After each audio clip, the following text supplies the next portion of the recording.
পালং শাক দিয়ে আজকে বানাচ্ছি দারুণ একটা মজার বড়া। তো দেখো পালং শাকটাকে ভালো করে আমি কুচিয়ে নিয়েছি, কুচিয়ে ধুয়ে নিয়েছি।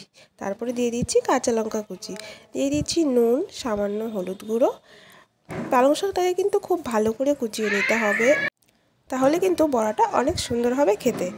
তো দেখো প্রথমে নুন হলুদ দিলাম, এবার দিয়ে দিচ্ছি এখানে জিরে গুঁড়ো, ধনে গুঁড়ো আর দিয়ে দিচ্ছি পরিমাণ মতো বেসন। বেসন দিয়ে এবার ভালো করে মেখে নেবো। আমি কিন্তু একদমই জল ইউজ করবো না, পাতার মধ্যেই জল আছে।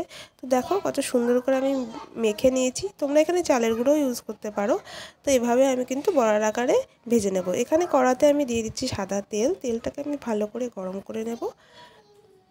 গরম গরম ভাতের সাথে ডাল হলে আর এই পালং শাকের বড়া হলে আর কিচ্ছু লাগে না। তো দেখো এবার বড়াগুলোকে আমি দিয়ে দিচ্ছি। খুব বেশি হাই ফ্লেমে দেবো না, মিডিয়াম টু লো ফ্লেমে বড়াগুলোকে সুন্দর করে ভেজে নেব। তো আমার এক পাট হয়ে গেছে, এবারে আমি উল্টে দিলাম। উল্টে নিয়ে অপর পিঠটাও ভেজে নেব সুন্দর করে। তো দেখো ভালো করে ভাজা হয়ে গেছে।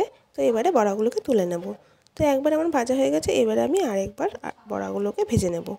দুবারেই আমার বড়াগুলোকে ভাজা হয়ে গেছিলো। কেমন লাগছে তোমাদের এই রেসিপিটা অবশ্যই লাইক কমেন্টে জানিও, আর অবশ্যই বাড়িতে ট্রাই করো।